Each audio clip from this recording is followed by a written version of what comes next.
Hello class, very welcome to our YouTube channel. This is Rashmi Singh. आज हम लेकर आए हैं पॉलिटी का स्टैटिक जीके, जो आने वाले सभी एग्जाम के लिए बहुत ही उपयोगी होगा। एमसीक्यू के माध्यम से आज आपका पॉलिटी का स्टैटिक कंप्लीट हो जाएगा। पूरा पॉलिटी का स्टैटिक जीके आज कंप्लीट हो जाएगा। तो फिर स्टार्ट कर लेते हैं आज की क्लास। क्वेश्चन नंबर फर्स्ट से देखते हैं क्या पूछ रहा है। क्वेश्चन नंबर फर्स्ट है, भारतीय संविधान पूर्णतः लागू किया गया था। भारतीय संविधान इंडियन कॉन्स्टिट्यूशन पूर्णतः लागू किया गया था। ऑप्शन ए है 26 जनवरी 1950, ऑप्शन बी है 15 अगस्त 1950, ऑप्शन सी है 26 नवंबर 1949 और ऑप्शन डी में दिया है 24 जैन 1950। बताइए कब ये पूरी तरह से लागू हो गया था। ये सिंपल सा क्वेश्चन है, बच्चे भी जानते हैं 26 जनवरी 1950 को ये लागू हुआ था। ठीक है, लेकिन कई बार आप कंफ्यूज हो गए। 26 नवंबर 1949 को क्या किया गया था? 26 नवंबर 1949 को भारतीय संविधान को अंगीकृत, अधिनियमित और आत्मार्पित किया गया था। ठीक है, ये आपने देखा होगा जब भी आपने प्रियम्बल पढ़ी होगी। ठीक है, तब ये किया गया था। एक मिनट, ये वाला है 26 नवंबर को क्या किया गया था? भारतीय संविधान को अंगीकृत किया गया था, अधिनियमित किया गया था और आत्मार्पित भी किया गया था। लेकिन अगर इस पूरी तरह से कब लागू हुआ था तो 26 जनवरी 1950 को लागू किया गया था। ऑप्शन ए इसका राइट आंसर हो जाएगा। नेक्स्ट चलेंगे, क्वेश्चन नंबर है सेकंड।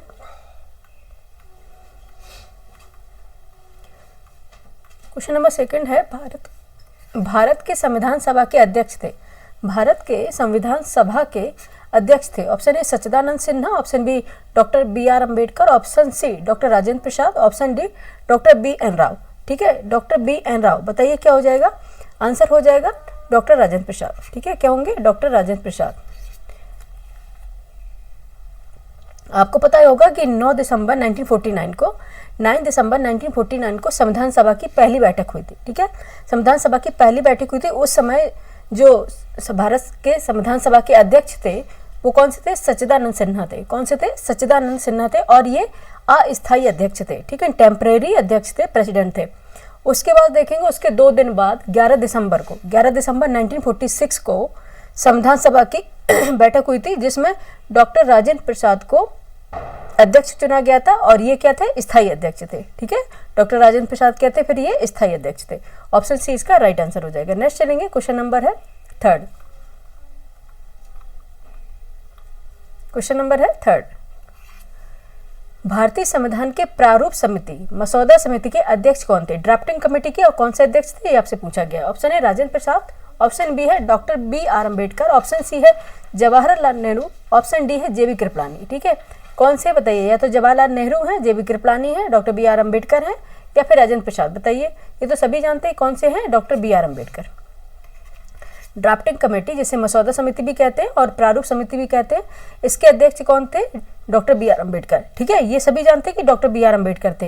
लेकिन इनकी जो कमेटी में कितने और सदस्य थे? 7 थे, डॉक्टर बी.आर. अम्बेडकर को मिलाकर के। ठीक है, डॉक्टर बी.आर. अम्बेडकर को मिलाकर 7 और सदस्य थे और मेंबर थे। उनके नाम लिख लेते हैं, कौन कौन थे। पहला तो यही हो गया, डॉक्टर बी.आर. अम्बेडकर। ठीक है, ये अध्यक्ष थे ड्राफ्टिंग कमेटी के। सेकंड देख लेते हैं, सेकंड है एन गोपालास्वामी अयंगर। ठीक है, नोट कर लीजिए, सेकंड है एन गोपालास्वामी अयंगर। थर्ड है अल्लादी कृष्ण स्वामी अय्यर। फोर्थ पे थे डॉक्टर के.एम. मुंशी। फिफ्थ पे थे सैयद मोहम्मद सऊदुल्लाह। सिक्स पे थे N Madhav Rao and 7th position पे टी.टी. कृष्णमाचारी। ठीक है, कौन कौन से थे? B R. Ambedkar, N Gopalaswami Ayyangar, Alladi Krishna Swami Iyer, doctor K M. Munshi, Syed Mohammad Saadullah, N Madhav Rao, T T. Krishnamachari. ये पूरे ड्राफ्टिंग कमेटी के 7 मेंबर्स थे। ठीक है, नेक्स्ट देखेंगे क्वेश्चन नंबर क्या हो गया। Option B is the right answer of this question. Next question देखेंगे क्या है। नेक्स्ट क्वेश्चन हमारा है क्वेश्चन नंबर 4। ठीक है, ये पॉलिटी स्टैटिक जीके का है, सिंपल सा ही। एसआई के एग्जाम होने वाला है दिसंबर में। ठीक है, तो एसआई के पर्पज से ये क्लास बनाई गई है। ठीक है, आप अगर स्टैटिक जीके यूपी पीसीएस में भी आता है, यूपीएससी में भी आता है। ठीक है, उसके लिए भी आप क्लास ये देख सकते हैं। क्वेश्चन नंबर 4 है, संविधान के उद्देश्य का प्रस्तावना यानी कि प्रियम्बल में कितनी बार संशोधन किया गया है? कितनी बार अमेंडमेंट किया गया है आपको बताना। ऑप्शन ए 1 बार, ऑप्शन बी 2 बार, ऑप्शन सी 3 बार और ऑप्शन डी है संशोधन नहीं किया गया। बताइए, ठीक है, कितनी बार संशोधन किया गया है? ठीक है, कितनी बार संशोधन हुआ इसमें? अभी तक केवल 1 बार ही संशोधन हुआ है। ठीक है, किसमें? प्रियम्बल में केवल 1 बार ही अभी संशोधन किया गया है। ये कब किया गया था? ये किया गया था 42 42वां संविधान संशोधन 42nd अमेंडमेंट एक्ट 1976, ठीक है, 42nd अमेंडमेंट एक्ट 1976 के माध्यम से इसमें 3 शब्द जोड़े गए थे, समाजवाद, पंथ निरपेक्ष और अखंडता, ठीक है, समाजवाद, पंथ निरपेक्ष और अखंडता, सोशलिज्म, सिक्योरिटी और अखंडता, sovereignty, socialism, sovereignty and integrity, ये 3 शब्द जोड़े गए थे और इसमें केवल एक बार ही प्रेम्बल में भी संशोधन हुआ है, ठीक है, समाजवाद, अखंडता और पंथ निरपेक्ष, ठीक है, सोशलिज्म, सोवर्निटी एंड इंटीग्रिटी, ठीक है। नेक्स्ट चलते हैं क्वेश्चन नंबर 4 हो गया, क्वेश्चन नंबर 5 पे। क्वेश्चन नंबर 5 है, 1 मिनट, यहाँ ऑप्शन हमने दिखाया है, ठीक है। क्वेश्चन नंबर 5 है, संघ सूची में कितने विषय या मद हैं, यानी कितने सब्जेक्ट इसमें शामिल हैं, आपको बताना है संघ सूची में। ऑप्शन दिया A 99, option B 98, option C 66, option D है 97। कितने हैं बताइए, ठीक है। इसमें गलत दिए गए हैं, यहाँ पे हम इसको करेक्ट करके यहाँ पे 100 कर देते हैं, ठीक है, यहाँ पे हम 100 कर देते हैं, ठीक है। बताइए, क्योंकि 1-2 बार ये बदली हुए हैं तो क्वेश्चन में कई बार अभी करंट सिनेरियो आपको बताना है क्या है, ठीक है। सबसे पहले आप देख लेते हैं कितनी लिस्ट होती है, 3 लिस्ट होती है, ठीक है। एक तो होती है यूनियन लिस्ट, दूसरी होती है स्टेट लिस्ट, तीसरी होती है कंकरेंट लिस्ट, ठीक है। जो स्टेट लिस्ट है, जिसे यूनियन लिस्ट भी बोलते हैं, इसमें 100 सब्जेक्ट शामिल है, ठीक है, 100 सब्जेक्ट है, तो इसका आंसर तो यही निकल आया, ऑप्शन ए है, ठीक है। बात करेंगे स्टेट लिस्ट की, ठीक है। स्टेट लिस्ट में कितने सब्जेक्ट शामिल हैं, इसमें है 61 सब्जेक्ट इसमें शामिल है, सब्जेक्ट, ठीक है। बात करें कंकरेंट लिस्ट की, कंकरेंट लिस्ट, ठीक है। कंकरेंट लिस्ट में इसमें सब्जेक्ट शामिल है 52, ठीक है। कितने हैं, 52 सब्जेक्ट इसमें शामिल है कंकरेंट लिस्ट में, ठीक है। यूनियन लिस्ट में 100 है, स्टेट लिस्ट में है 61 यानी कि 61। 1 मिनट, इसको हम इरेज कर देते हैं, ठीक है, 61 है और कंकरेंट लिस्ट में 52 सब्जेक्ट शामिल हैं, ठीक है। आंसर अपना निकल के आया, ऑप्शन ए। नेक्स्ट चलेंगे, क्वेश्चन नंबर 6 है, अंतरिम सरकार में विधि मंत्री थे, ठीक है। अंतरिम सरकार में विधि जो मंत्री थे वो आपको बताना। Option A Ghazanfar Ali, option B Jogendra Nath Mandal, option C Sardar Patel, option D Jawaharlal Nehru. कौन से थे बताइए, ठीक है, कौन से थे। अंतरिम सरकार में जो विधि मंत्री थे वो थे जोगेंद्र नाथ मंडल, ठीक है। कौन से थे, जोगेंद्र नाथ मंडल। ऑप्शन बी इसका राइट आंसर होगा, ठीक है, क्या होगा, ऑप्शन बी इसका राइट आंसर हो जाएगा, ठीक है, जोगेंद्र नाथ मंडल थे। नेक्स्ट चलेंगे, 6 हो गया, क्वेश्चन नंबर 7 पे चलते हैं।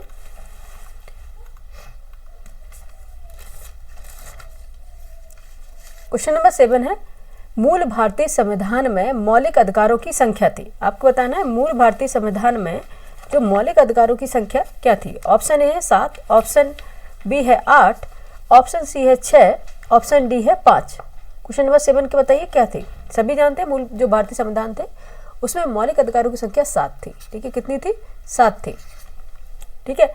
और इससे 7 जो संपत्ति का अधिकार था, संपत्ति का अधिकार था, 44वें संविधान संशोधन 1978 के माध्यम से आर्टिकल 31 है। कौन सा आर्टिकल आता था, 31 है, ठीक है। इसको संपत्ति के अधिकार के अंतर्गत जो आता था उसे मौलिक अधिकार की सूची से हटा दिया, ठीक है। संपत्ति का अधिकार भी पहले एक मौलिक अधिकार होता था, फंडामेंटल राइट्स होता था संपत्ति का अधिकार। इसे और आर्टिकल कौन सा था, 31 था, ठीक है। इसको क्या हो गया, फंडामेंटल जो राइट्स थे उससे हटा दिया गया, ठीक है। अब इसको क्या, कौन सा आर्टिकल आ गया ये, अब 300A, ठीक है, 300A। इसको अब संपत्ति से अधिकार से हटाकर आर्टिकल 300A के तहत अब रखा गया है। और अब ये कौन सा है, अब ये विधिक अधिकार है, ठीक है। ये अब ये विधिक अधिकार बन गया है, ठीक है। इसलिए पहले संख्या 7 थी, इसको हटाने के बाद अब संख्या कितनी रह गई है, 6 रह गई है, ठीक है। पूछा किया गया था कि मूल भारतीय संविधान की जो बेसिक स्ट्रक्चर था उसमें कितनी थी, तो 7 थी, लेकिन अभी अगर प्रेजेंट में देखें तो 6 है, ठीक है। ऑप्शन क्या होगा, ए राइट आंसर हो गया। नेक्स्ट चलेंगे क्वेश्चन नंबर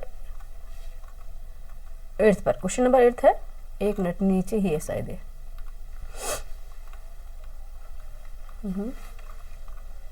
क्वेश्चन नंबर 8 हाँ ठीक है। क्वेश्चन नंबर 8 है, भारतीय संविधान के किस भाग में नागरिकता का उल्लेख किया गया? सिटीजनशिप की बारे में बता रहे हैं कि किस भाग में, किस पार्ट में इसका उल्लेख किया गया है। ऑप्शन ए भाग 3, ऑप्शन बी भाग 1, ऑप्शन सी भाग 2, ऑप्शन डी भाग 4। किस पार्ट में किया गया आपको बताना है। पीसीएस में भी आए थे और हमेशा पीसीएस में भाग से यानी कि पार्ट से हमेशा एक क्वेश्चन बनता है।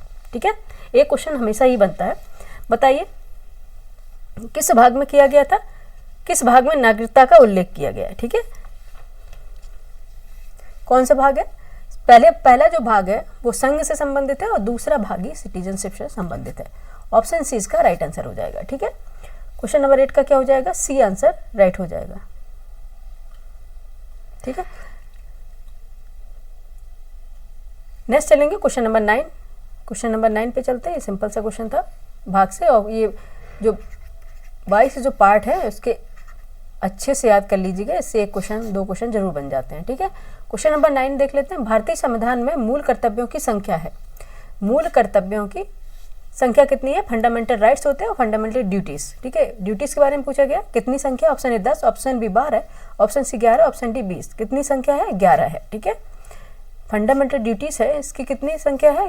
टोटल कितने हैं? 11 है, यानी कि 11 है। ऑप्शन सी इसका राइट आंसर हो जाएगा। ठीक है, लेकिन आपको पता है कि जो भारतीय संविधान में पहले कर्तव्य नहीं थे, जो मूल संविधान था उसमें फंडामेंटल ड्यूटीज ऐड नहीं थी, लेकिन ये कब की गई? ये डॉक्टर स्वर सिंह समिति के रिकमेंडेशन पर ये इसमें ऐड करी गई है। ठीक है, डॉक्टर स्वर सिंह समिति की रिकमेंडेशन पर 42वें संविधान संशोधन, ठीक है, 42वें संविधान संशोधन द्वारा इसे जोड़ा गया था मूल कर्तव्यों को, किसमें? संविधान में। ठीक है, ऑप्शन क्या हो जाएगा? सी इसका राइट आंसर हो जाएगा। नेक्स्ट चलेंगे क्वेश्चन नंबर 10 पर। ठीक है, क्वेश्चन नंबर 10 हमारा है, चतुर्थ स्तंभ, फोर्थ पिलर शब्द का अभिप्राय है। ऑप्शन ए न्यायपालिका से, ऑप्शन बी है प्रेस तथा समाचार पत्र से, ऑप्शन सी है कार्यपालिका से, ऑप्शन डी नागरिक से। बताइए क्या आंसर हो जाएगा? आंसर क्या हो जाएगा इसका? होगा ये प्रेस तथा समाचार पत्र से, press and newspaper. Option B इसका राइट आंसर हो जाएगा। चतुर्थ स्तंभ फोर्थ पिलर शब्द का अभिप्राय है प्रेस तथा समाचार पत्र। Option B is the right answer of this question. ना तो न्यायपालिका होगा, ना कार्यपालिका, ना नागरिक। कौन सा होगा? प्रेस तथा समाचार पत्र, मीडिया। ठीक है, नेक्स्ट चलेंगे क्वेश्चन नंबर 10 हो गया। क्वेश्चन नंबर 11 पर, एक मिनट, 10 तक कंप्लीट हो गया। ठीक है, क्वेश्चन नंबर 11 है, संघीय कार्यपालिका की शक्तियां निहित हैं। ठीक है, संघीय कार्यपालिका की शक्तियां निहित हैं। ऑप्शन ए राष्ट्रपति में, ऑप्शन बी प्रधानमंत्री में, ऑप्शन सी राज्यपाल में, ऑप्शन डी मुख्यमंत्री में। बताइए किस में निहित है? ये सिंपल सी बात है कि राष्ट्रपति में। ठीक है, संघीय कार्यपालिका की शक्तियां राष्ट्रपति में निहित है और कार्यपालिका का जो प्रमुख होगा वो भी राष्ट्रपति होगा और जितने भी काम जो कार्यपालिका करेगी वो राष्ट्रपति के नाम पर हुए माने जाएंगे। ऑप्शन क्या हो जाएगा? ए राष्ट्रपति। ठीक है, ऑप्शन ए इसका राइट आंसर हो जाएगा, प्रेसिडेंट। ठीक है, नेक्स्ट चलेंगे क्वेश्चन नंबर है 12। भारत के प्रथम राष्ट्रपति थे। ठीक है, भारत के प्रथम राष्ट्रपति थे। ये क्वेश्चन आया था आरओ में। ठीक है, option A doctor Rajendra Prasad, option B Pandit Jawaharlal Nehru, option C Sarvepalli Radhakrishnan, option D इनमें से कोई नहीं। बताइए कौन से थे? भारत के जो प्रथम राष्ट्रपति थे वो थे डॉक्टर राजेंद्र प्रसाद। ठीक है, doctor Rajendra Prasad. Option A इसका राइट आंसर हो जाएगा। सिंपल सा क्वेश्चन है, सभी बच्चे जानते हैं, लेकिन कई बार ऐसा होता है प्रेशर में सिंपल क्वेश्चन भी गलत हो जाते हैं, एग्जाम हॉल में अधिकांश लोगों के साथ होता है। नेक्स्ट चलेंगे क्वेश्चन नंबर है 13। राष्ट्रपति का कार्यकाल कितने वर्ष का होता है? ऑप्शन ए 6 वर्ष, ऑप्शन बी 5 वर्ष का। टेन्योर कितने तक का होता है आपको बताना है। ऑप्शन सी 4 वर्ष, ऑप्शन डी इनमें से कोई नहीं। बताइए कितने वर्ष का होता है? 5 वर्ष का होता है। ठीक है, कितने वर्ष का होता है? 5 वर्ष का होता है। ये तो सभी जानते हैं। ऑप्शन क्या है इसका? बी। ऑप्शन बी इसका राइट आंसर हो जाएगा। नेक्स्ट चलेंगे क्वेश्चन नंबर 14 पर। क्वेश्चन नंबर 14 है ये, राष्ट्रपति को उसके कार्यकाल यानी कि जो 5 वर्ष उसका टेन्योर है, उसका पीरियड है, उससे पूर्व किसी रीति द्वारा पद से हटाया जाता है। ठीक है, किस रीति द्वारा उसे पद से हटाया जाएगा? अगर उसे पद से हटाना है उसके कार्यकाल के पूर्व तो कौन सी रीत अपनाई जाएगी? ऑप्शन ए साधारण रीत द्वारा, ऑप्शन बी निंदा प्रस्ताव द्वारा, ऑप्शन सी महाभियोग द्वारा और ऑप्शन डी विरोध प्रस्ताव द्वारा। किस द्वारा हटाया जाएगा आपको? या तो साधारण सिंपल रीत द्वारा, निंदा प्रस्ताव द्वारा, विरोध प्रस्ताव द्वारा या फिर इम्पीचमेंट लॉ द्वारा। बताइए किसके द्वारा उसे हटाया जाएगा? ठीक है। राष्ट्रपति को उसके कार्यकाल से पहले अगर हटाना है तो महाभियोग लाया जाता है। ठीक है, क्या लाया जाता है? महाभियोग लाया जाता है। ठीक है, ऑप्शन सी इसका राइट आंसर हो जाएगा। ठीक है, इम्पीचमेंट लो। नेक्स्ट देखेंगे, क्वेश्चन नंबर है 15। उच्चतम न्यायालय में कितने न्यायाधीश हैं? ठीक है, कितने जज हैं उच्चतम न्यायालय में? अभी ये पूछा गया है। ठीक है, अभी रिसेंटली उच्चतम न्यायालय में कितने जज हैं? ठीक है, इसमें बताया है option A 25, option B 28, option C 30, option D 35। 35 नहीं, या 34 होना चाहिए। ठीक है, 34 होना चाहिए। एक मिनट, इसको हम करेक्ट करेंगे। इसको हम करेक्ट करेंगे, ये है 34 बच्चे। ठीक है, तो कितने हैं? अभी 34 ही है। ठीक है, 34 है अभी उच्चतम न्यायालय में। कितने जज हैं? 34 है CJI को मिला के। ठीक है, CJI को मिला के, चीफ जस्टिस ऑफ इंडिया, ठीक है, यानी चीफ जस्टिस ऑफ इंडिया को मिला करके कितने हैं कितने जज हैं? 34 हैं। ठीक है, ऑप्शन डी इसका राइट आंसर हो जाएगा अभी करंट में। नेक्स्ट चलते हैं, क्वेश्चन नंबर हो जाएगा 1 मिनट 16। ठीक है, क्वेश्चन नंबर 16 पे चलते। क्या है, क्या पूछ रहा है? राष्ट्रपति का चुनाव किस प्रणाली के द्वारा किया जाता है? आपसे पूछ रहा है कि राष्ट्रपति का जो इलेक्शन है किस प्रणाली के द्वारा किया जाता है। ऑप्शन ए है समानुपातिक प्रतिनिधित्व प्रणाली, ऑप्शन बी है सूची प्रणाली, ऑप्शन सी है एकल मत प्रणाली और ऑप्शन डी है प्रतिनिधित्व प्रणाली।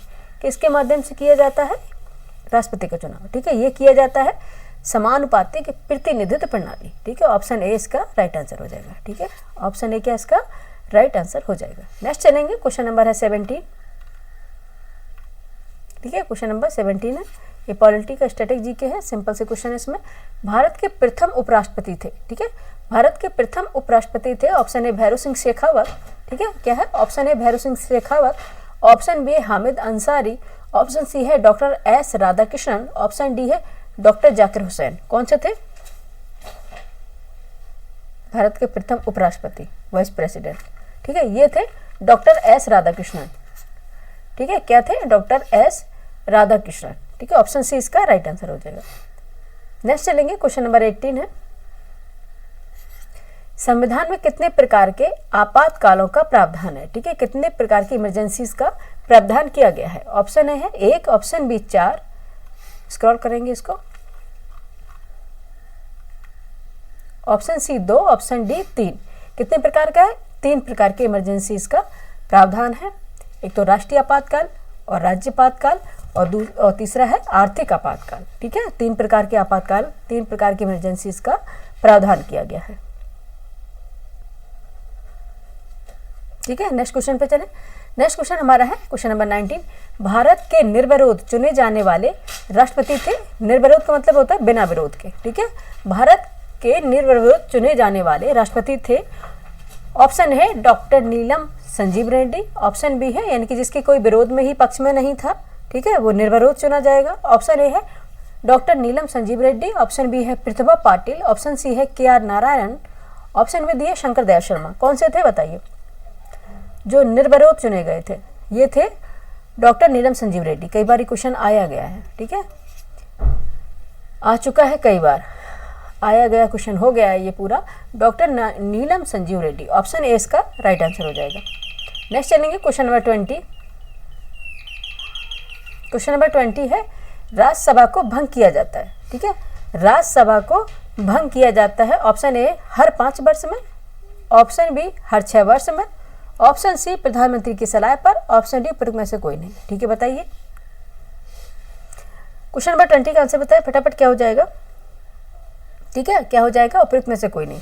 राज्यसभा को कभी डिजॉल्व नहीं करते हैं। ठीक है, Rajya Sabha can not be dissolve. ठीक है, राज्यसभा कभी भी डिजॉल्व नहीं होती, कभी भी भंग नहीं होती। ठीक है, ऑप्शन डी इसका राइट आंसर हो जाएगा। ठीक है, होता क्या है प्रत्येक 2 वर्ष में, ठीक है, प्रत्येक 2 वर्ष में 1/3 जो सदस्य होते हैं वो रिटायर होते रहते हैं। ठीक है, प्रत्येक 2 वर्ष में 1/3 जो सदस्य होते हैं वो रिटायर होते रहते हैं। ठीक है, और आपको पता है इसका टेन्योर कितना होता है राज्यसभा का? 6 साल। ठीक है, 6 साल होते, 6 ईयर। ठीक है, ऑप्शन क्या हो गया इसका? डी राइट आंसर हो गया। ठीक है, ठीक है, याद रखना है Rajya Sabha can not be dissolve. ठीक है, राज्यसभा कभी भंग नहीं होती। नेक्स्ट चलेंगे क्वेश्चन नंबर 20 हो गए। क्वेश्चन नंबर 21 पर, क्वेश्चन नंबर 21 है राष्ट्रपति द्वारा राज्यसभा में कितने सदस्य मनोनीत किए जाते हैं? ठीक है, कितने सदस्य होते जो नॉमिनेटेड होते हैं? Option A 10, option B 12, option C 15, option D 2। ठीक है, कितने होते हैं? 12 सदस्य। ठीक है, राष्ट्रपति द्वारा राज्यसभा में 12 सदस्य को नॉमिनेटेड किया जाता है। ऑप्शन बी इसका राइट आंसर हो जाएगा। ठीक है, नेक्स्ट चलें क्वेश्चन नंबर 22। सिंपल सा क्वेश्चन है, बहुत सिंपल सा क्वेश्चन है। भारत के प्रथम प्रधानमंत्री कौन थे? Option A Jawaharlal Nehru, option B Lal Bahadur Shastri, option C Indira Gandhi, option D Morarji Desai. कौन से थे? पीटी नेहरू। ठीक है, पंडित जवाहरलाल नेहरू, जैसे चाचा नेहरू के नाम से भी जानते थे। ठीक है, ऑप्शन ए इसका राइट आंसर है। ठीक है, नेक्स्ट चलेंगे क्वेश्चन नंबर 23 पे, स्क्रॉल करेंगे, ये नीचे पे ही होगा। क्वेश्चन नंबर 23 है,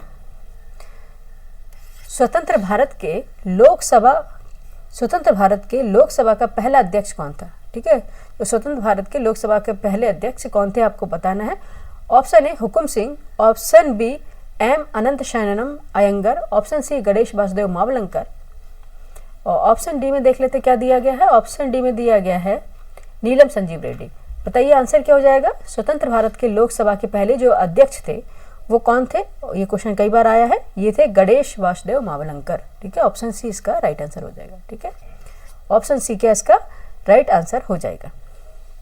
नेक्स्ट चलेंगे क्वेश्चन नंबर 24 पर। क्वेश्चन नंबर 24 है, धन विधेयक मनी बिल। ठीक है, धन विधेयक किसकी स्वीकृति से लोकसभा में लाया जाता है? ठीक है, ऑप्शन ए राष्ट्रपति, ऑप्शन बी लोकसभा अध्यक्ष, ऑप्शन सी मंत्रिमंडल, ऑप्शन डी वित्त मंत्री। ठीक है, मनी बिल होता है किसकी परमिशन से इसे लोकसभा में लाया जाता है। ठीक है, बताइए किसकी परमिशन की जरूरत होती है मनी बिल को लाने के लिए? ठीक है, तभी वो मनी बिल तभी रिप्रेजेंट होगा। ठीक है, जब उनकी परमिशन मिल जाएगी। किनकी बताइए? ठीक है, प्रेसिडेंट की, राष्ट्रपति की। ठीक है, ऑप्शन ए इसका राइट आंसर हो जाएगा। ठीक है, मनी बिल है जो लोकसभा में लाया जाता है, किसके परमिशन से? प्रेसिडेंट के परमिशन से। ठीक है, नेक्स्ट चलेंगे क्वेश्चन नंबर है 25। क्वेश्चन नंबर है 25, मंत्रिपरिषद की बैठकों की अध्यक्षता, ठीक है, कौन करता है? मंत्रिपरिषद की बैठकों की अध्यक्षता कौन करता है?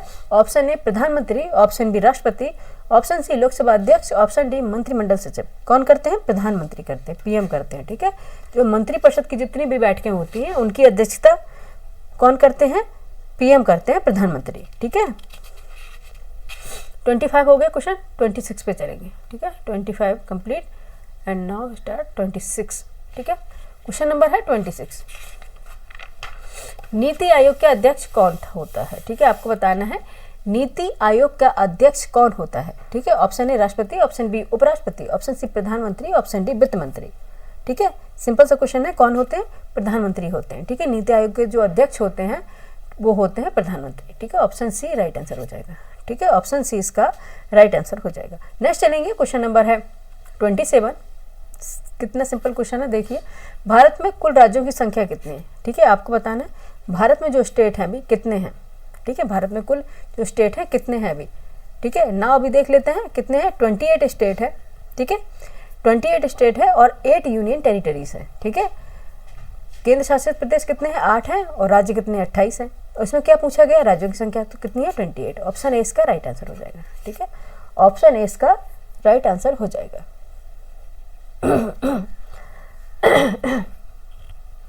ठीक है, नेक्स्ट चलेंगे क्वेश्चन नंबर है 28 पे। क्वेश्चन नंबर 28 है,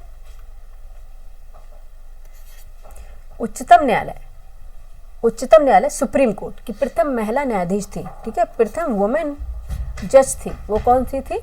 option A M S. Fathima Beevi, option B Sujata Manohar, option C Ruma Pal, option D Sudha Mishra. कौन सी थी?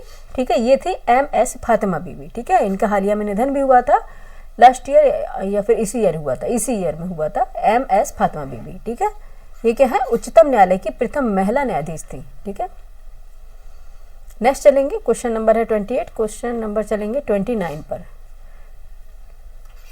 क्वेश्चन नंबर 29 है, भारत के राष्ट्रपति को वेतन व भत्ता प्रदान किया जाता है, कहाँ से प्रदान किया जाता है आपको बताना। ऑप्शन ए संचित निधि से, ऑप्शन बी आकस्मिक निधि से, ऑप्शन सी विशेष निधि से, या ऑप्शन डी संसद से। ठीक है, भारत के राष्ट्रपति को जो वेतन मिलता है वो किस निधि से दिया जाता है? ये किससे दिया जाता है? भारत के संचित निधि से। ठीक है, भारत के संचित निधि से दिया जाता है। ऑप्शन ए इसका राइट आंसर हो जाएगा। नेक्स्ट चलेंगे क्वेश्चन नंबर 30 पे है, उत्तर प्रदेश उच्च न्यायालय की पीठ कहाँ स्थित है? उत्तर प्रदेश उच्च न्यायालय की पीठ कहाँ स्थित है? Option A Lucknow, option B Kanpur, option C Prayagraj, option D Noida. बताइए कहाँ पे है? 30 का आंसर बताइए फटाफट, क्या हो जाएगा? कहाँ पे है? ये प्रयागराज में है। ठीक है, प्रयागराज। पहले वो इसे क्या बोलते थे? इलाहाबाद, इलाहाबाद। ठीक है, ऑप्शन सी राइट आंसर हो जाएगा। ठीक है, कहाँ पे इसकी पीठ है? एक जो ब्रांच है उत्तर प्रदेश उच्च न्यायालय की जो पीठ है वो कहाँ पे है? प्रयागराज में है, और ब्रांच लखनऊ में है इसकी। ठीक है, नेक्स्ट चलेंगे क्वेश्चन नंबर 31 पर। क्वेश्चन नंबर 31 है, सर्वोच्च न्यायालय के न्यायाधीश, सर्वोच्च न्यायालय के न्यायाधीश किस आयु में सेवानिवृत्त होते हैं, यानी कि रिटायर्ड होते हैं? ठीक है, सर्वोच्च न्यायालय के न्यायाधीश यानी कि सुप्रीम कोर्ट के जो जज होते हैं उनकी रिटायरिंग यानी कि रिटायर्ड जो एज है वो कौन सी है, वो आपको बताना। ऑप्शन ए 60 वर्ष में, ऑप्शन बी 62 वर्ष में, ऑप्शन सी 63 वर्ष में, ऑप्शन डी 65 वर्ष में। बताइए कब होते हैं सर्वोच्च न्यायालय के न्यायाधीश, कब रिटायर्ड होते हैं? ये होते हैं 65 वर्ष में। ठीक है, कब होते हैं? 65 वर्ष की आयु में ये रिटायर्ड होते हैं। और वहीं बात करें अगर उच्च न्यायालय की यानी कि हाई कोर्ट की, ठीक है, तो हाई कोर्ट के जो न्यायाधीश होती है उनकी रिटायर्ड की आयु है 62 यानी कि 62 वर्ष, उनकी 62 वर्ष है। और सुप्रीम कोर्ट के न्यायाधीश की जो सेवानिवृत्त आयु है वो 65 वर्ष है। ठीक है, ऑप्शन डी इसकी राइट आंसर हो जाएगा। ठीक है, नेक्स्ट चलेंगे 32 पर। क्वेश्चन नंबर 32, क्वेश्चन नंबर 32 है, भारत के नियंत्रक एवं महालेखक परीक्षक का कार्यकाल होता है। ठीक है, पता नहीं कैसे यहाँ पे स्किप हो गया, कार्यकाल होता है ये लिखा है। ठीक है, भारत के नियंत्रक एवं महालेखा परीक्षक का कार्यकाल होता है, आपको बताना है कैग का। ठीक है, कैग का, भारत के नियंत्रक एवं महालेखा परीक्षक, controller and auditor general of India. ठीक है, इनके जो टेन्योर बताना है आपको। ठीक है, ऑप्शन ए है 6 वर्ष या 65 वर्ष की आयु में जो पहले हो, बी है 60 वर्ष की आयु, और सी है 6 वर्ष, और डी है 65 वर्ष की आयु। ठीक है, बताइए भारत के नियंत्रक यानी कि कैग महालेखा परीक्षक का कार्यकाल बताना है। क्वेश्चन नंबर 32 का आंसर बताइए क्या हो जाएगा? ठीक है, क्या हो जाएगा? 6 वर्ष या 65 वर्ष की आयु। ठीक है, अगर वो 6 वर्ष से पहले यानी कि 6 वर्ष का होता है टेन्योर, अगर 6 वर्ष के पहले वो 65 वर्ष के हो गए हैं, ठीक है, तो भी वो रिटायर्ड हो जाएंगे। ठीक है, और अगर 65 वर्ष के नहीं भी हुए हैं क्योंकि आगे उन्हें बहुत टाइम है, लेकिन उनका जब टेन्योर 6 वर्ष कंप्लीट हो गया तो भी वो रिटायर्ड हो जाएंगे। ठीक है, इसलिए है 6 वर्ष या 65 वर्ष की आयु जो भी पहले हो। ठीक है, जो भी पहले हो। ऑप्शन क्या हो जाएगा? ए राइट आंसर हो जाएगा। ठीक है, ए इसका राइट आंसर हो जाएगा। नेक्स्ट चलेंगे क्वेश्चन नंबर 33। क्वेश्चन नंबर है 33, भारत के महान्यायवादी की नियुक्ति कौन करता है? ठीक है, महान्यायवादी की नियुक्ति कौन करता है भारत में? ठीक है, भारत के जो महान्यायवादी होते हैं AGI, ठीक है, उनकी नियुक्ति कौन करता है? ऑप्शन ए राष्ट्रपति प्रेसिडेंट, ऑप्शन बी संसद पार्लियामेंट, ऑप्शन सी प्रधानमंत्री प्राइम मिनिस्टर, ऑप्शन डी विधि मंत्री लॉ मिनिस्टर। बताइए कौन करते हैं? सिंपल सी बात है, इनकी नियुक्ति कौन करते हैं? प्रेसिडेंट के द्वारा की जाती है। ठीक है, प्रेसिडेंट के द्वारा की जाती है। नेक्स्ट चलेंगे क्वेश्चन नंबर है 34 सॉरी, क्वेश्चन नंबर है 34, भारत के प्रथम मुख्य निर्वाचन आयुक्त कौन थे? ठीक है, चीफ इलेक्शन कमीशन, ठीक है, chief election commission of India कौन थे आपको बताना। Option A KB Sundaram, option B Sukumar Sen, ठीक है, और ऑप्शन नेक्स्ट देख लेते हैं। नेक्स्ट ऑप्शन है T स्वामीनाथन, और डी ऑप्शन में दिया गया TN शेषन। ठीक है, TN शेषन। बताइए कौन से थे? कौन से थे? सुकुमार सेन। ठीक है, कौन से थे? सुकुमार सेन थे। ऑप्शन बी इसका राइट आंसर हो जाएगा। ठीक है, भारत के प्रथम मुख्य निर्वाचन आयुक्त थे वो थे सुकुमार सेन, बी इसका राइट आंसर हो जाएगा। नेक्स्ट चलेंगे क्वेश्चन नंबर है 35 पे। क्वेश्चन नंबर है 35, प्रधानमंत्री की नियुक्ति कौन करता है? ठीक है, प्रधानमंत्री की नियुक्ति कौन करता है? ऑप्शन ए है राष्ट्रपति, ऑप्शन बी मुख्य न्यायाधीश, ऑप्शन सी राज्य विधानसभाएं, ऑप्शन डी उपयुक्त में से कोई नहीं। क्वेश्चन नंबर 35 बताइए। ठीक है, कौन करता है? राष्ट्रपति करता है। अब आप लोग क्या कहेंगे? क्या कहेंगे? प्रधानमंत्री नियुक्ति कौन करता है? हमने कहा राष्ट्रपति करता है। आप लोग कहेंगे मैम ऐसा तो नहीं होता है। ठीक है, लोकसभा का इलेक्शन होता है, उसके बाद प्रधानमंत्री चुना जाता है, राष्ट्रपति कहाँ चुनता है? ठीक है, तो लोकसभा का इलेक्शन होता है, उसमें जो पार्टी जीतती है, ठीक है, तब पहले ये डिसाइड नहीं होता है कि कौन प्राइम मिनिस्टर बनेगा। इसके जो डिसाइड करते हैं वो कौन करते हैं? प्रेसिडेंट। ठीक है, इसलिए कहा गया है कि नियुक्ति कौन करता है? वो प्रेसिडेंट करता है। और उसके बाद जब प्रेसिडेंट डिसाइड कर लेगा कि ये प्रधानमंत्री है, उसके बाद और भी जितने मंत्री हैं उनकी नियुक्ति प्रधानमंत्री की सलाह पर, यानी कि राष्ट्रपति ही करेगा। लेकिन जब सलाह कौन सी इंक्लूड हो जाएगी? प्रधानमंत्री की सलाह इंक्लूड हो जाएगी। ठीक है, ऑप्शन क्या हो गया? ए राइट आंसर हो गया। नेक्स्ट चलेंगे क्वेश्चन नंबर क्या हो गया, ऑप्शन ए इसका राइट आंसर होगा। नेक्स्ट क्वेश्चन पे चलेंगे, क्वेश्चन नंबर 36 है, राज्यपालों की नियुक्ति कौन करता है। ठीक है, जो राज्यपाल हैं, गवर्नर्स हैं, उनकी अपॉइंटमेंट जो होती है वो कौन करता है। ठीक है, इलेक्शन नहीं होता है इनका। ठीक है, इनका इलेक्शन नहीं होता है, इनकी क्या होती है, नियुक्ति होती है। ठीक है, इलेक्शन और नियुक्ति में बहुत अंतर है। ऑप्शन है क्या, प्रधानमंत्री, ऑप्शन बी है मुख्यमंत्री, ऑप्शन सी राष्ट्रपति, ऑप्शन डी विधानसभा। बताइए, राज्यपालों की नियुक्ति, राज्यपाल जो हैं, जो गवर्नर्स हैं, उनकी नियुक्ति कौन करता है। ठीक है, कौन करता है, राष्ट्रपति करता है। ठीक है, राष्ट्रपति करता है इनकी राज्यपाल की नियुक्ति। ठीक है, राज्यपाल, ये भी आपको पता है कि एक से अधिक राज्यों के राज्यपाल भी हो सकते हैं। ठीक है, ऑप्शन क्या है, सी राइट आंसर हो सकता है। ठीक है, नेक्स्ट चलेंगे, क्वेश्चन नंबर है 37, राष्ट्रपति का मासिक वेतन, जो मंथली जो सैलरी आती है प्रेसिडेंट की, वो कितनी होती है आपको बताइए। ठीक है, कितनी होती है पता है आपको। ऑप्शन ए है 5 लाख, ऑप्शन बी है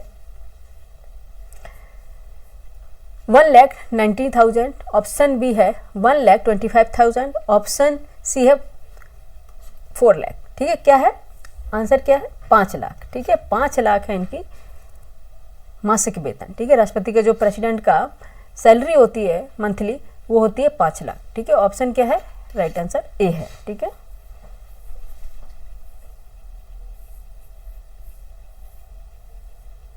ठीक है, ऑप्शन ए इसका राइट आंसर हो जाएगा। नेक्स्ट चलेंगे, क्वेश्चन नंबर 37 हो गया, 38 पर चलते हैं। क्वेश्चन नंबर 38 है, स्वतंत्र भारत की पहली महिला राज्यपाल थी। ठीक है, भारत जब स्वतंत्र हो गया उसके बाद जो पहली महिला राज्यपाल बनी वो कौन थी आपको बताना है। Option A Sucheta Kripalani, option B Sarojini Naidu, option C है विजय लक्ष्मी पंडित, ऑप्शन डी है मीरा देसाई। ठीक है, स्वतंत्र भारत की पहली महिला राज्यपाल कौन सी थी, ये थी सरोजिनी नायडू। ठीक है, कौन सी थी, सरोजिनी नायडू, और ये कांग्रेस की अध्यक्ष भी थी। ठीक है, कांग्रेस, अगर पूछा जाए कि भारत की कांग्रेस की अध्यक्ष सबसे पहले कौन थी, वो सरोजिनी नायडू।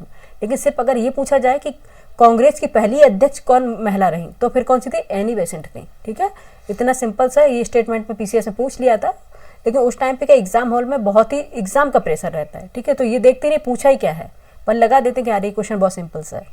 ठीक है, आंसर क्या हो गया, बी हो जाएगा।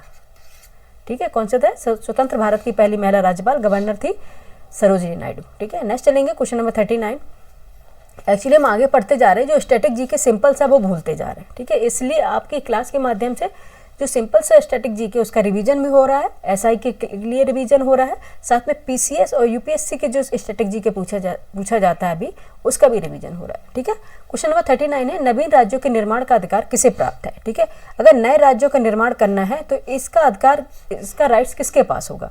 ऑप्शन ए राष्ट्रपति के पास, यानी कि प्रेसिडेंट के पास, ऑप्शन बी राज्यपाल के पास, गवर्नर के पास, ऑप्शन सी पार्लियामेंट के पास, संसद के पास, ऑप्शन डी मुख्यमंत्री या चीफ मिनिस्टर के पास। बताइए, क्वेश्चन नंबर 39 का आंसर बताइए फटाफट।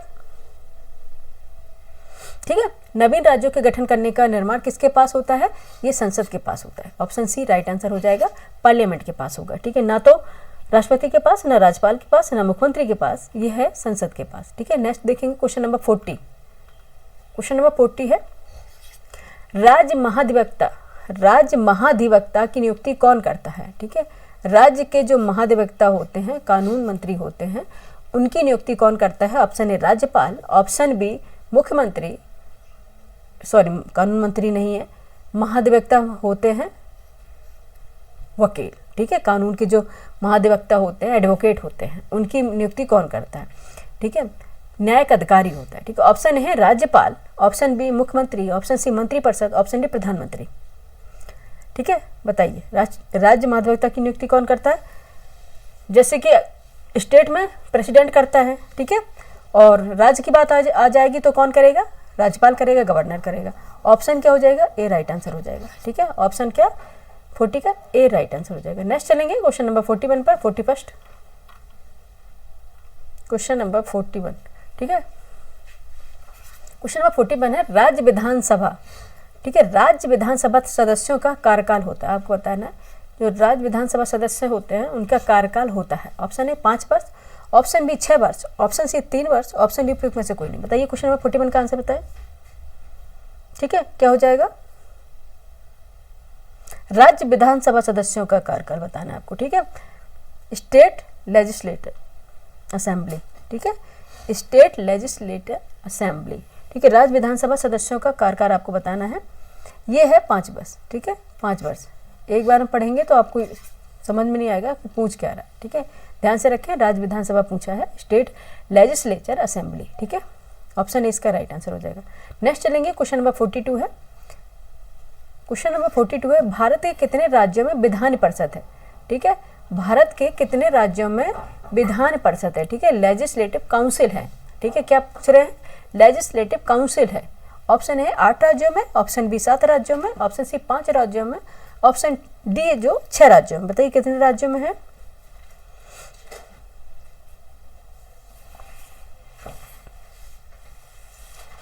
ठीक है, कितने राज्यों में है, ठीक है।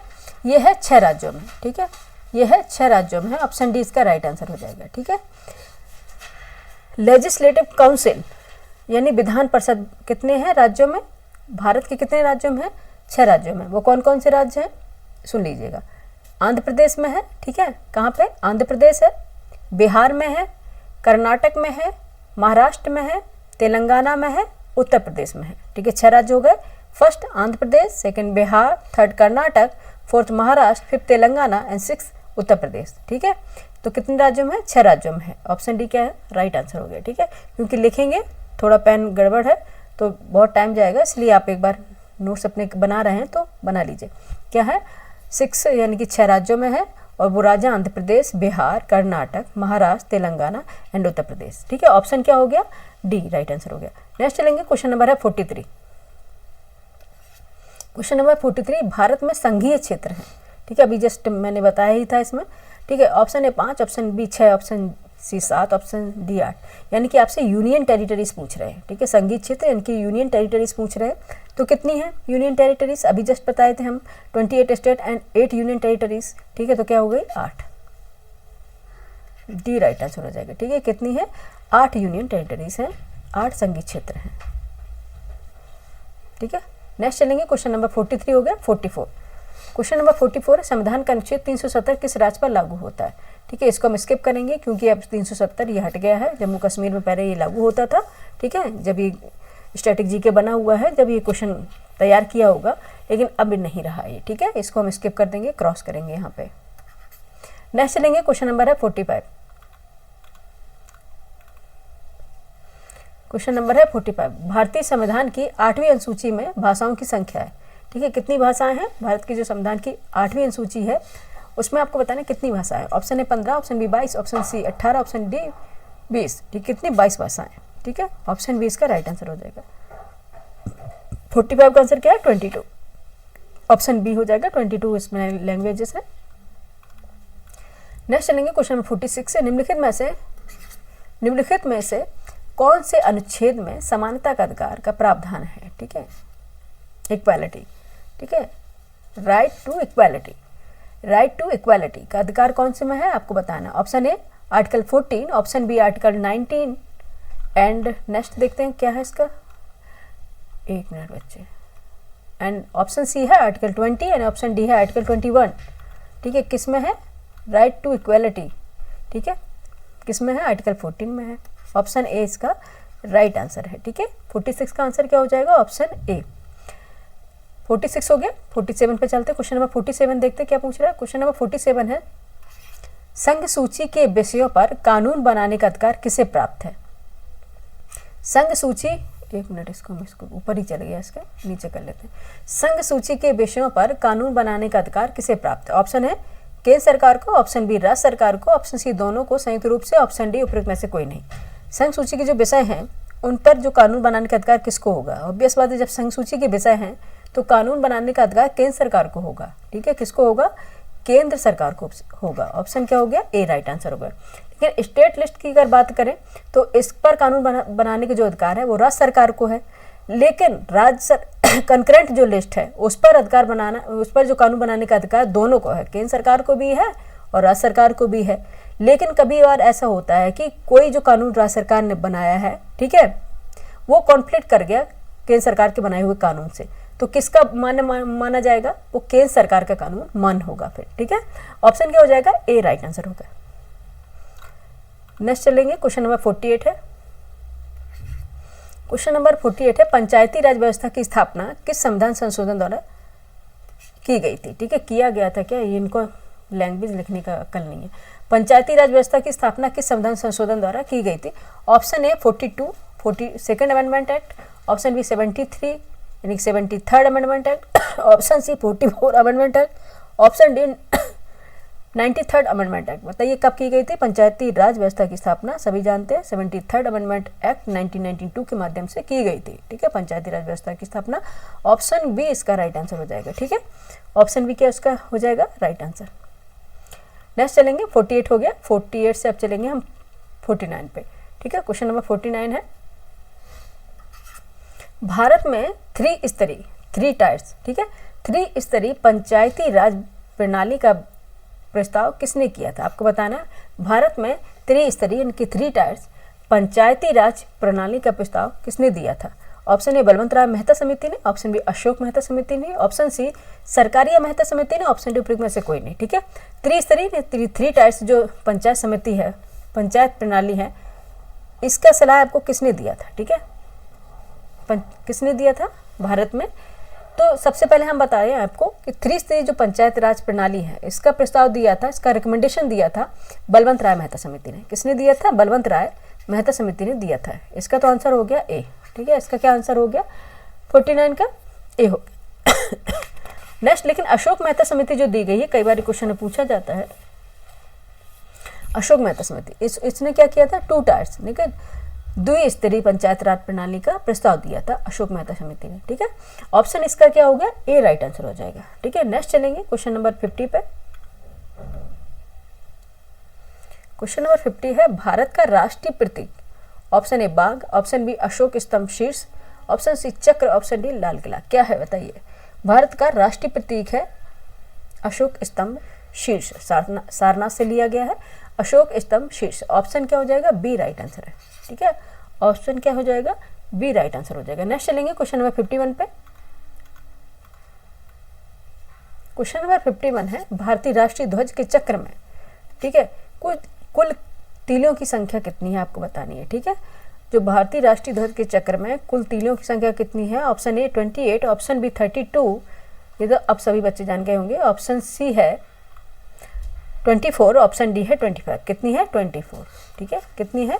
24। ऑप्शन सी इसका राइट आंसर हो जाएगा। ठीक है, ऑप्शन सी क्या हो गया? इसका राइट आंसर हो जाएगा। नेक्स्ट चलेंगे क्वेश्चन नंबर 52, भारतीय संविधान में अनुसूचियों की संख्या कितनी है? ठीक है, शेड्यूल्स की संख्या कितनी है? ऑप्शन ए 12 है, ऑप्शन बी 10 है, ऑप्शन सी है 22, ऑप्शन डी है 25। कितनी है? 12 अनुसूचियां हैं, 12 शेड्यूल्स हैं। ठीक है, ऑप्शन क्या है? ऑप्शन क्या हो जाएगा? ए राइट आंसर हो जाएगा। ठीक है, क्वेश्चन नंबर 52 का आंसर हो जाएगा 12 अनुसूचियां हैं।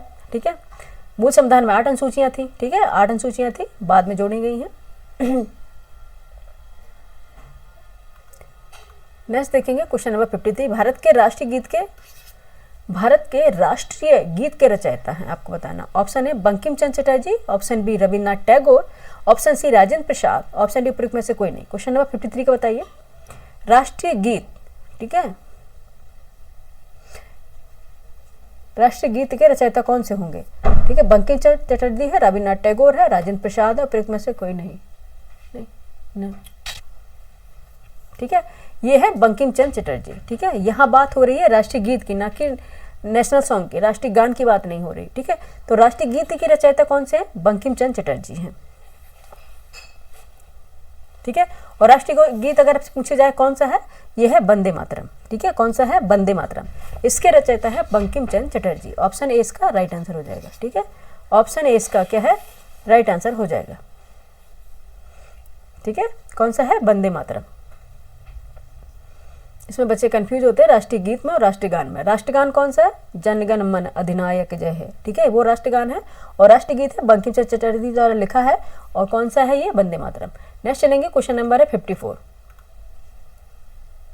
क्वेश्चन नंबर 54 है, भारत का राष्ट्रीय पक्षी है। ये इतना सिंपल सा क्वेश्चन है, बच्चा भी जानेगा।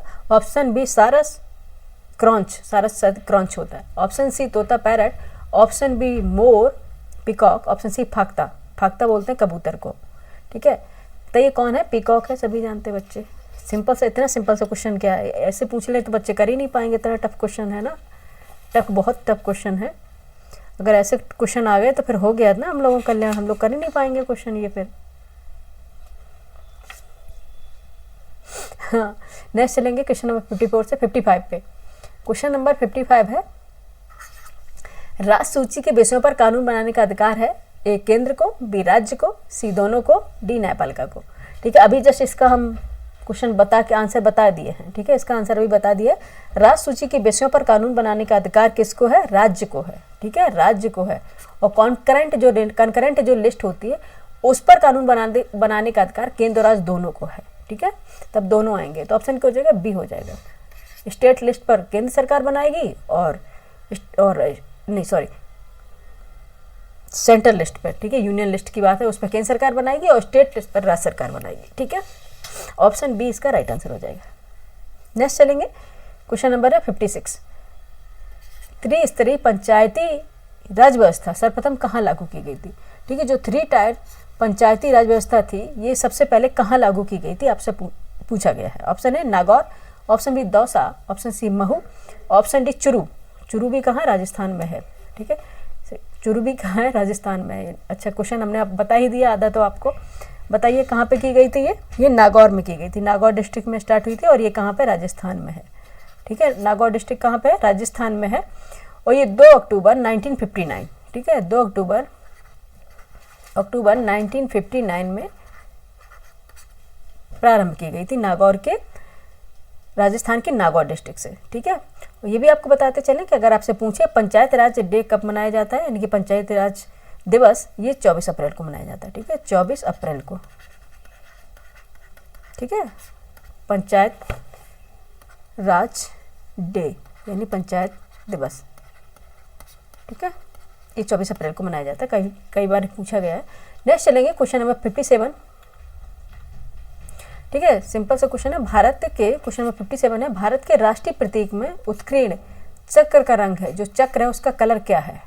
ऑप्शन है काला है, ऑप्शन बी नीला है, ऑप्शन सी हरा है, या फिर उपरोक्त में से कोई नहीं। क्या होगा?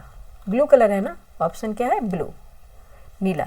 ठीक है, ऑप्शन बी राइट आंसर हो जाएगा 57 का। ठीक है, 57 के क्या हो जाएगा? राइट आंसर हो जाएगा ब्लू। नेक्स्ट चलेंगे, 57 हो गया, 58 पे चलते हैं। क्वेश्चन नंबर 58 है, ये क्वेश्चन आया था पीसीएस में 2-3 साल पहले। ठीक है, भारत के राष्ट्रीय ध्वज का अनुपात है। ठीक है, राष्ट्रीय ध्वज का अनुपात है, ऑप्शन ए है 3:2, ठीक है, option B 2:4, option C 3:4, option D है 4:3। ठीक है, कौन सा रेशियो क्या है? 3:2। किस प्रपोर्शन में है ये है 3:2। ठीक है, 3:2, ऑप्शन ए इसके भारत का जो राष्ट्रीय ध्वज है उसका अनुपात होगा 3:2। ऑप्शन इसका राइट आंसर हो जाएगा। नेक्स्ट चलेंगे क्वेश्चन नंबर 59। कितनी बार वही सिंपल से क्वेश्चन पूछेंगे भाई। क्वेश्चन नंबर 59 है, भारत का राष्ट्रीय पशु है कौन सा? ऑप्शन ए शेर है, ऑप्शन बी चीता है, ऑप्शन सी बाघ है, ऑप्शन डी गाय है। ये सभी जानते हैं। नॉट लॉयन क्या है? टाइगर, बाघ। ठीक है, ऑप्शन सी राइट आंसर हो जाएगा। ठीक है, ऑप्शन सी इसका राइट आंसर हो जाएगा। नेक्स्ट चलेंगे, क्वेश्चन नंबर है 60।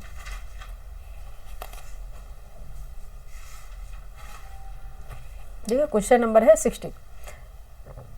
ये अभी क्वेश्चन हम बता दिए। भारतीय राष्ट्रगान के रचयिता हैं। राष्ट्रगान की बात हो रही है, नेशनल सॉन्ग। ठीक है, ऑप्शन है Bankim Chandra Chatterjee, option B Rabindranath Tagore, option C Satyendra Nath Tagore, option D Debendra Nath Tagore. कौन से? रविन्द्रनाथ टैगोर हैं। ठीक है, और कौन सा है? भारतीय राष्ट्रीय गान। ठीक है, जनगण मन अधिनायक जय है। ठीक है, ऑप्शन बी इसका राइट आंसर हो जाएगा। ठीक है, 52 सेकंड में ये गाया जाता है। ठीक है, भारतीय राष्ट्रीय गान के रचयिता है रविन्द्रनाथ टैगोर। ठीक है, नेक्स्ट चलेंगे, क्वेश्चन नंबर है 61 हो गया, 60 तक हो गया, 61 पे चलेंगे।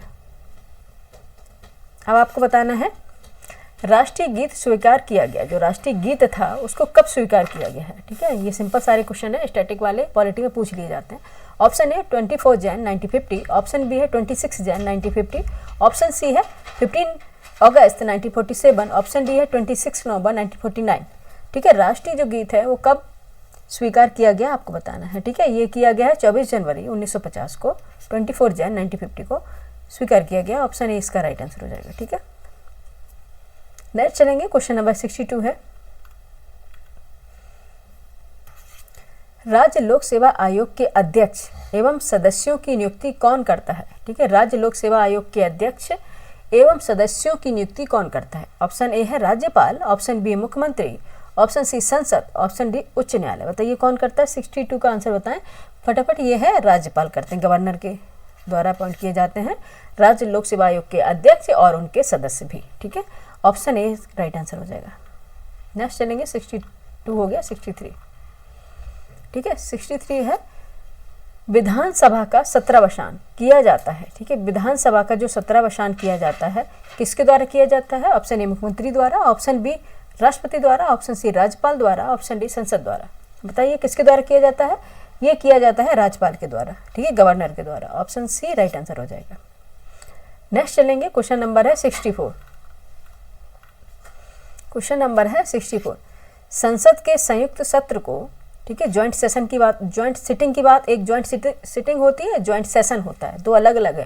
ठीक है, संसद के संयुक्त सत्र को कौन आहूत करता है? ऑप्शन ए राष्ट्रपति, ऑप्शन बी लोकसभा अध्यक्ष, ऑप्शन सी प्रधानमंत्री, ऑप्शन डी उपयुक्त में से कोई नहीं। ठीक है, कौन करता है? संसद के जो संयुक्त सत्र होता है उनको आहूत कौन करता है? कौन करता है? राष्ट्रपति करता है। ठीक है, ज्वाइंट सिटिंग होती है संसद के संयुक्त सत्र की, जो राज्यसभा लोकसभा दोनों के साथ में बैठा के जो सिटिंग होती है उसका आहूत करता है, उसे बुलाता कौन है? राष्ट्रपति। ठीक है, कौन बुलाता है? राष्ट्रपति। लेकिन अगर ये पूछा जाए उसकी अध्यक्षता कौन करता है? ठीक है, अगर पूछ लिया जाए 108 में है ज्वाइंट सिटिंग। ठीक है, इसमें पूछा जाए किसको राष्ट्रपति इसको बुलाता है। ठीक है, और ज्वाइंट सिटिंग बुलाता है क्या? पार्लियामेंट।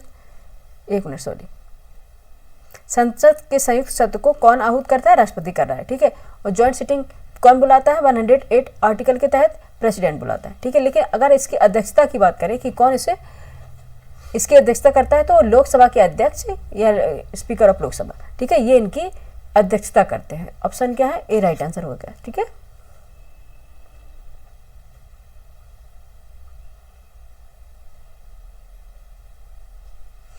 ठीक है, एक होता है ज्वाइंट सिटिंग और एक होता है ज्वाइंट सेशन। ठीक है, दोनों अलग अलग अंतर है। संयुक्त सत्र की जो अध्यक्षता करेगा, एक मिनट इसको हम क्रॉस करेंगे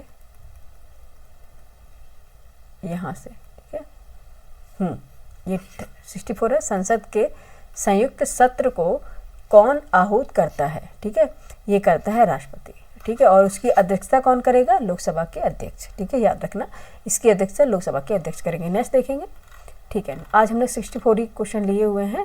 ठीक है, बाकी क्वेश्चन दोबारा करा देंगे दूसरी क्लास में। ठीक है, नहीं तो बहुत लंबी फिर क्लास हो जाती है। 200 अब तक क्वेश्चन आ जाते हैं, 170 180 तो क्वेश्चन सभी उसमें हुए हैं क्लास में। 64 यहाँ पे क्वेश्चन कंप्लीट हुए। और ये क्लास आपको कैसी लगी स्टैटिक जीके की? ठीक है, पॉलिटी का स्टैटिक जीके जो कंप्लीट हो जाएगा, जो हम भूलते जा रहे हैं। ठीक है, कठिन क्वेश्चन तो हम कर लेते हैं लेकिन सरल क्वेश्चन ही गलत कर लेते हैं। और हमारा क्या सिलेक्शन किससे रुकता है? कठिन क्वेश्चन गलत करने से या सरल क्वेश्चन गलत करने से? सरल क्वेश्चन जब हम गलत करेंगे सिलेक्शन वहाँ रुकेगा, क्योंकि कठिन क्वेश्चन तो अधिकांश लोग गलत करते हैं। ठीक है, तो ये क्या हो गया? ऑप्शन ए इसका तो राइट आंसर हो गया 64 का। और हमारे 64 जो कंप्लीट हो गए। और आपको कैसी क्लास लगी आप जरूर बताइएगा। ठीक है, ये क्लास कंप्लीट करा के अगर आप चाहते हैं कॉन्सेप्ट वाली आपको क्लास करा दी जाए इंडियन ज्योग्राफी और वर्ल्ड ज्योग्राफी के, तो कमेंट करके बताएं। और क्या टॉपिक पढ़ना चाहते हैं वो भी कमेंट करके बताएं। ठीक है, और ये आपको क्लास कैसी लगी लाइक करें, शेयर करें, सब्सक्राइब करें और लोगों को जोड़ें, जिससे उन्हें भी एग्ज़ाम में मदद मिल सके। ठीक है, थैंक यू फॉर वॉचिंग।